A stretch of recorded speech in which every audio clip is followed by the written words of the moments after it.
Eu vejo alunos passando por isso hoje. Talvez esse seja dos maiores ensinamentos que eu tive, que é o fato de você querer meter os pés pelas mãos. Na ocasião, tudo que eu pensei fazia sentido. Hoje, não fez sentido nenhum.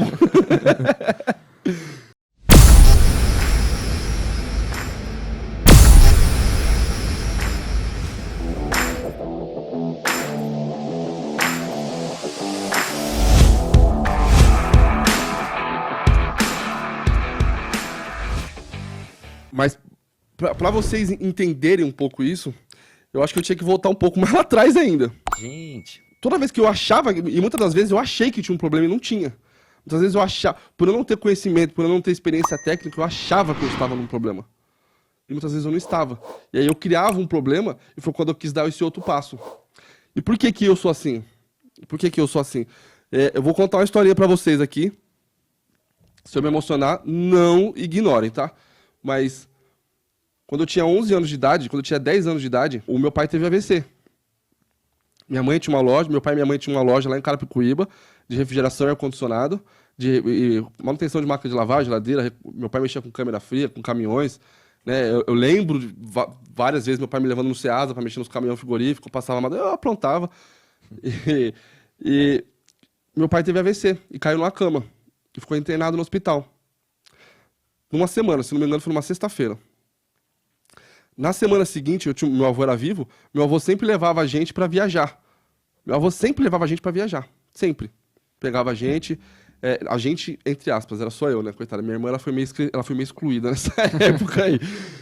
Mas meu avô sempre pegava a gente, e eram aquelas viagens, eu não sei se existe ainda hoje, eu acredito que deve existir. O pessoal na minha época chamava muito aquelas viagens de farofeiro, que ia pra praia de excursão, comer frango com farofa na praia. Era esse tipo de viagem. Que era viagem de excursão. Eu não sei se existe isso ainda hoje. Mas era para São Paulo inteiro. Eu conheci Bitinga, eu conheci Araraquara, eu conheci Barra Bonita, tudo nessa época, nessas excursões. E era só senhores de idade. A gente jogava bingo no ônibus, só pra você ter ideia. E eu tinha 10, 11 anos de idade. E aí, quando aconteceu o acidente com meu pai, minha mãe, o AVC com meu pai, minha mãe tendo que tomar conta da loja, meu pai no hospital e 2 crianças.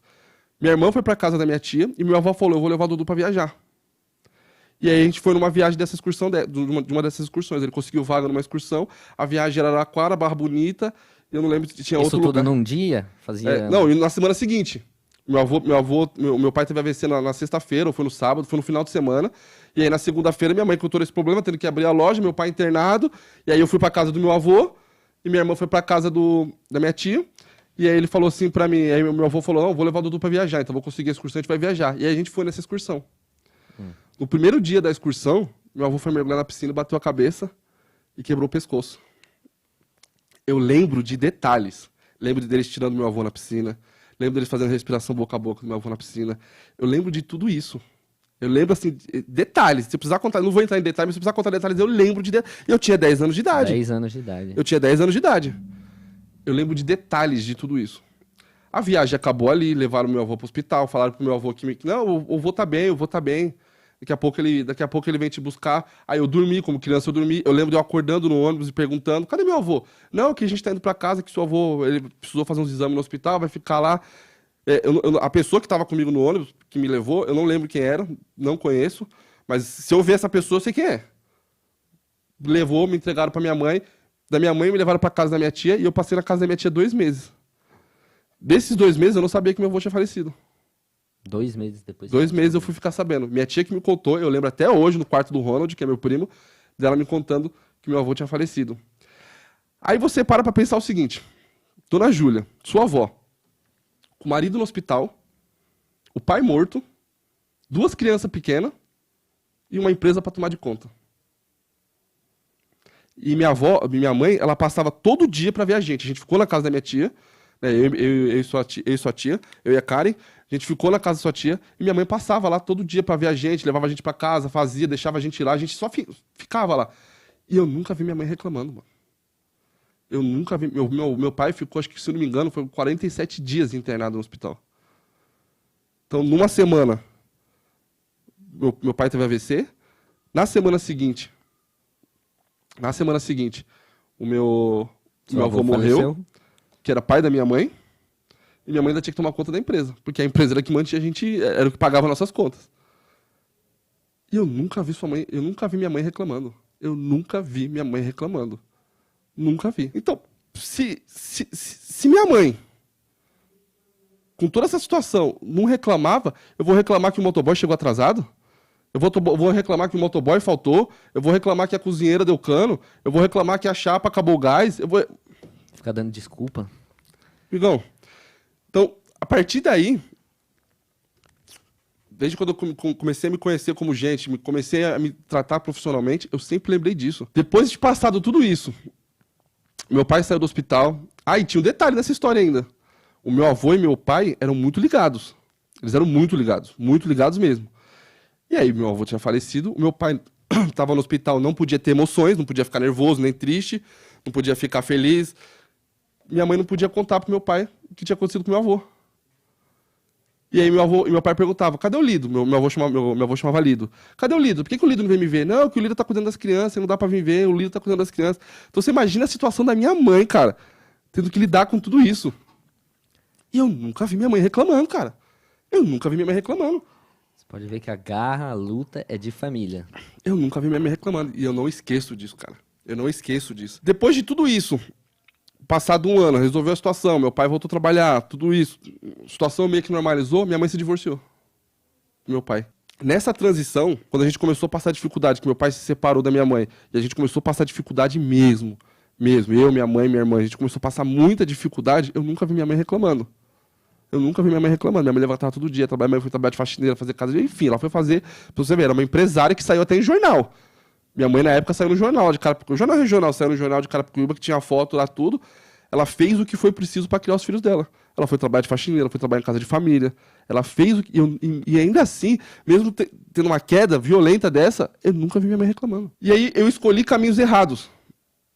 E esses caminhos errados me levaram até o buraco. Nessa época que eu fiz escolhas erradas, eu me tornei um dependente químico. Quando eu fui internado, eu tinha 17 anos de idade, eu fui internado, eu pesava 39 quilos. Eu já tinha 1,70 m e pesava 39 quilos. Eu tinha 1,70 m e pouco. Hoje eu tenho 1,85 m, 10 centímetros a menos. Você imagina pesar 39 quilos. Eu peso mais de 100 hoje. O osso, a caveira, o osso aparecia, tudo. Soprou, caiu. Bateu um vento forte, já era. Bateu, caiu. E sua avó nunca desistiu de mim. E sua avó nunca reclamou. Cara, isso pra mim foi a maior lição de vida que eu tive, mano. E aí quando eu fui pra clínica, que aí eu fiquei sem usar droga, porque eu não usava droga, né? Eu usava droga o dia inteiro, né? Então era o dia inteiro. Quando eu fui pra clínica, que eu comecei a pensar nas merdas que eu tava fazendo. De todo mundo que ficou internado nesses 6 meses comigo na clínica, era mais de 30 pessoas, só eu tô limpo até hoje. Só eu. 1 ano e meio depois já não tinha mais ninguém limpo. Só eu. E o que me fez ser limpo? O propósito. Eu lembro da minha mãe saindo chorando da clínica. Todas as vezes que ia me visitar. Eu lembro a cada ligação semanal que a gente tinha, que era 5 minutos, minha mãe chorando do outro lado do telefone. Então eu falei, eu não quero ver nunca mais minha mãe chorando porque eu fiz uma merda. Então ali eu coloquei um propósito e segui em frente. Nunca. Por isso que eu falo que hoje é tão importante você ter um propósito. Por isso que eu falo que é tão importante você saber onde você quer chegar, o que você quer fazer. E aí depois, quando eu saí da clínica, começou a minha história de fato. Eu completei 18 anos dentro da clínica. E aí começou a minha história de fato. Dia 15 de agosto foi o dia que eu saí da clínica. Né? Dia 15 de fevereiro agora vai fazer 21 anos que eu tô limpo. E foi ali que começou a minha história de fato. E por eu ver minha mãe nunca desistir, por eu ver minha mãe sempre pra frente, sempre correndo atrás, sempre, mano, sempre correndo atrás, eu trouxe isso pra minha vida. Então eu nunca desisti, eu nunca reclamei de nada. Então cada tombo que a gente levava, cada tombo que eu tinha, a gente subia a gente acordava no dia seguinte e ia pra cima. Passa a madrugada inteira chorando, muitas vezes nem dormi. Passa a madrugada inteira chorando. E no dia seguinte vai pra cima. Porque o propósito é maior. Dificuldade sempre vai ter. E aí, por ser muito assim, e por falta de conhecimento técnico, porque eu não entendia nada de administração. Até hoje eu não sei fazer muita conta. Mas agora eu entendo como administrar e a Cássio me ajuda, é a calculadora. Me ajuda bastante. Então, por falta de conhecimento, eu não estava entendendo porque que meu negócio não dava certo. Eu me tornei tão bom em vender no iFood, porque eu achava que o meu problema sempre era vender mais. Não, as contas não estão dando certo porque eu estou vendendo pouco. Então eu sempre achei que o meu problema era vender mais. Eu sempre achei que o meu problema era vender mais. E aí, fuça daqui, fuça dali, porque eu sou pra frente. Então vamos. Fuça daqui, fuça dali, fuça de cá, e vai. Eu sempre consegui trazer resultado. Eu sempre consegui vender mais. E aí chegou um momento da pizzaria, lá na Tucuna. Dali, a gente tava tirando 60 entregas numa noite de sábado. 60, 70 entregas. Então, quer dizer, pô, se eu tô fazendo 60 entregas e não estamos dando conta porque tava atrasando, eu preciso de um lugar maior. Então eu não tô conseguindo pagar as contas porque eu tô vendendo pouco. E se eu preciso vender mais... E aí foi onde eu comecei a fazer um monte de merda. Subsequentes. Subsequentes. Por quê? Inclusive um aluno esse dia me mandou mensagem a respeito do empréstimo, querendo fazer um empréstimo para ampliar. E eu falei assim, cara, vou te contar a minha experiência. E aí eu contei um pedacinho dessa experiência. Você quer fazer um empréstimo hoje, que seja por investimento, que você tire esse investimento, que você pague essas contas hoje sem depender de R$1 a mais de venda. Se você vende 10 mil e está te dando R$1.000 de lucro, você vai fazer uma prestação de empréstimo de R$900. Aí sim. Agora, quando você depende de vender mais para pagar aquela prestação, a sua merda começa aí. E foi exatamente aí que começou a minha merda. Exatamente aí. E aí o que aconteceu? Entendi. Eu não estava vendendo bem, eu não estava conseguindo pagar as contas, eu não estava fechando, e eu achava que eu precisava vender mais, e o lugar que eu estava não precisava vender mais. E aí foi quando eu comecei a me enrolar com 50 mil empréstimos que eu fiz. E aí fui para um lugar maior, que é onde a gente está hoje. Aí eu fui, aluguei, reformei, gastei todo o dinheiro que eu tinha, dependendo de vendas. Participei da reforma também. Inclusive, exatamente. Eu e meus irmãos estavam lá limpando. Exatamente, carregando saco de entulho. Carregando saco, isso aí. Nessa época eu mudei, quando eu mudei, eu achava que eu abri e já ia explodir, já ia começar a vender. Porque agora eu tô numa esquina, né? Que o bagulho é uma esquina enorme, topazão, com uma pintura bonita. Atenção, Eu vou vender. Ô, bebê, doce engano seu. Eu não vendi. E as coisas não aconteciam. Aí eu comecei a mexer no iFood. A arma que eu tinha era iFood. Comecei a mexer no iFood, e eu comecei a trazer resultado. Eu ainda tinha... Empréstimo normalmente nunca é 12 prestação, é 60, é 70. Então foi se passando os anos, eu consegui pagar. Eu consegui equilibrar as contas e consegui pagar, só que eu não tinha lucro, né? Então a gente vivia sempre apertado, né? Bom, você lembra disso. Vivia sempre apertado. Mas eu pagava só de prestação de empréstimo 11 pau por mês. Eu lembro disso como se fosse hoje. Então, esse processo dessa mudança... Foi exatamente essa a pior cagada que eu fiz. Hoje, com a experiência que eu tenho olhando para trás, daquela cozinha minúscula da Tucuna, eu poderia com certeza absoluta tirar mais pedidos dali. Eu poderia mexer na estrutura da cozinha, igual eu fiz agora, acabei de fazer isso na minha cozinha, e trazer mais pedidos. Você lembra qual que é o seu recorde na Tucuna? Não. Aí não faço nem ideia. Não lembro. Mas eu lembro que era 60 e poucos pedidos que a gente vendia no sábado. O sábado era sempre o melhor dia da pizzaria. Dava pra chegar a 100, 150? Não, melhorando a operação do jeito que estava ali, eu poderia triplicar aquilo ali fácil. Só que assim, era difícil de trabalhar, porque o negócio era muito quente. Era muito quente. Teto baixo, né, meu? Teto baixo, não tem como o ar dissipar. O forno soltando, o ar bate em cima, filho. Bate embora, espalha. Era muito. A ventilação que tinha era a janelinha na frente. Exatamente, lembra? Exatamente. Era só isso que tinha, cara. Cara, mano, conseguiria. Deu calor só de lembrar disso aí agora. Exatamente. Eu poderia equilibrar as contas ali. E aí fazer um caixa e sair. Eu não precisaria ter feito isso. Poderia ter equilibrado as contas ali, ter conseguido mais resultado ali, otimizado a operação. E aí dali saindo. O meu nome, mesmo faturando tão bem quanto faturo, o meu nome é sujo até hoje. E eu fiz nem questão de limpar.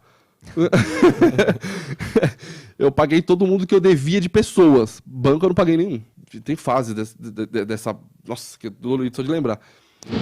Mas essa transição da Tucuna para Barão do Bananal foi uma cagada muito grande. Muito grande mesmo. Talvez se eu tivesse feito essa mudança 1 ano depois, a minha história teria sido outra.